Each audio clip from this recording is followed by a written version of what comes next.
students. We're going to go Katie, Patricia, Jacob, then Joseph. So, thank you for staying with us for 2 hours. Wow. This is our last formal debate. It's been fun because I care deeply about graduate and professional students, and I've enjoyed engaging the candidates and the audience in these ideas.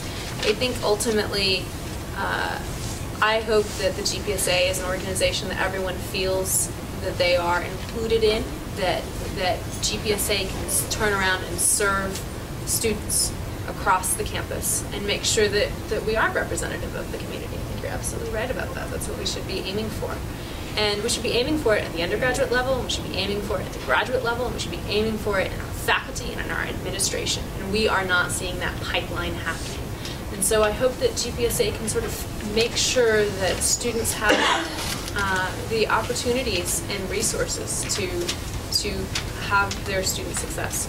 And to me, that's about fighting increases in tuition and fees. It's about making sure that we have research opportunities available to graduate students, making sure that our GA and TA lines and jobs aren't ultimately cut. And all that is about holding the administration accountable. Holding the administration accountable about its political and moral and ethical budget that we saw presented on Monday and will be decided by the Board of Regents on April 12th.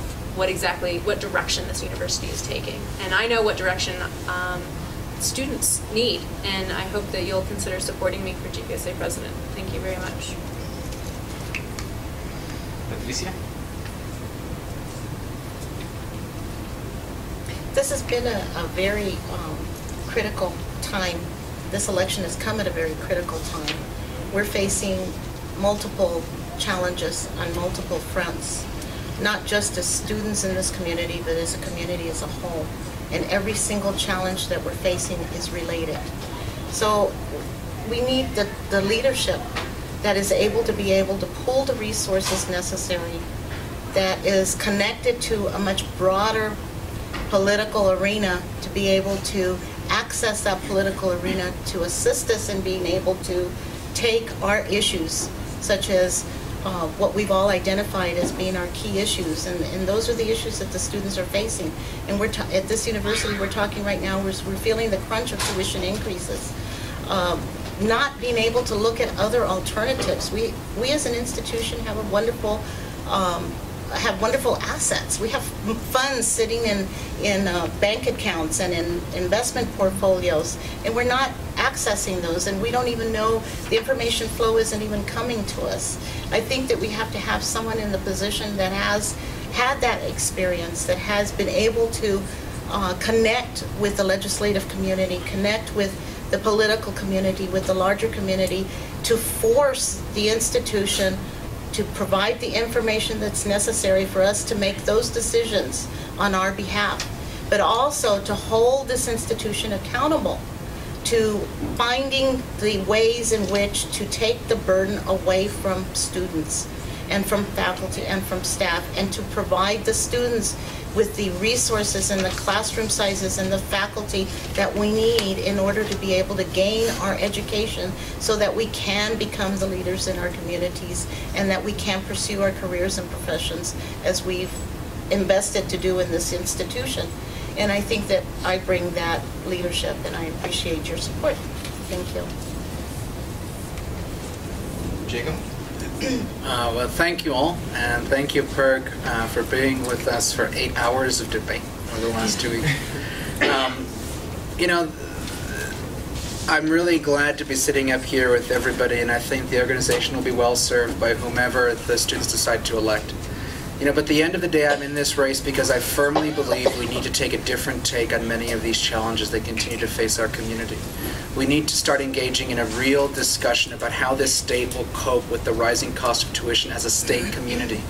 We need to really start putting political pressure on state actors to provide a consistent and dependable source for research funding for its graduate students' populations, and to fundamentally rethink how we fund institutions in this state that recognizes the special research mission of our four-year institutions. You know, at the end of the day, that's what I bring to the table, is that perspective and that ability to reach across, you know, I-25 and bring that perspective and that voice to Santa Fe. And that's what I want to do for all of you. At the end of the day, I think we're all committed to an open administration. We're all committed to working collectively with the council and with different groups on campus.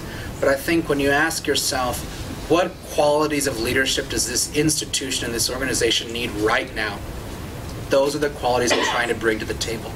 You need someone who's going to think about problems differently, try new things, and be aggressive and energetic in pushing forward a new and exciting vision for this institution as a whole.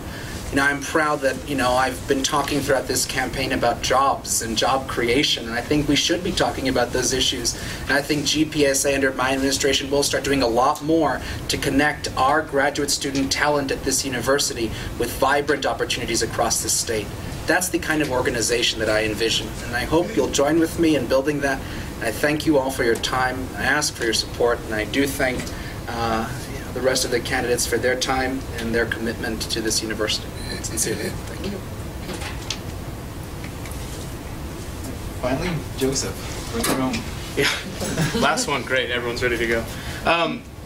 So somebody came up to me today and I was talking to them about my concerns with GPSA and some of the ideas of things that I was hoping to do to help change it and make it a better organization and that represents students. And they asked, well, what's the point?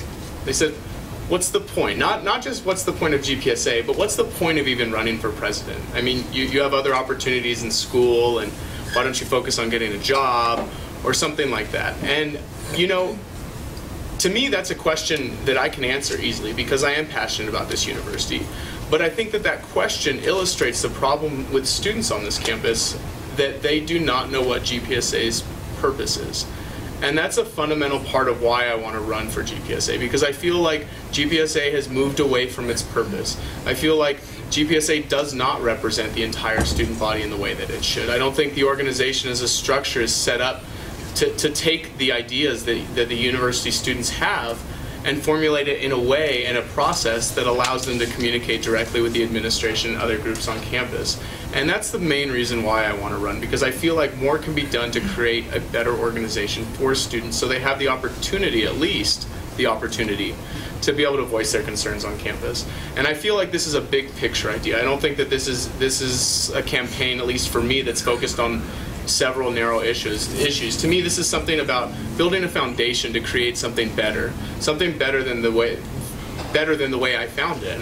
And that's something that I go into looking at big problems in my life in general. I always look to the future, and I think that GPSA should look to the future too. And I think we should see beyond these small differences and think about, well, what can we do to make sure that some of these problems that we have big concerns with now can be addressed in the future? And I feel like we need to start with GPSA. We need to move GPSA forward and create a better organization for students so it can be a good voice for students on campus, and that's why I'm running. All right, well, that concludes our sets of debates. Let's get our candidates a round of applause.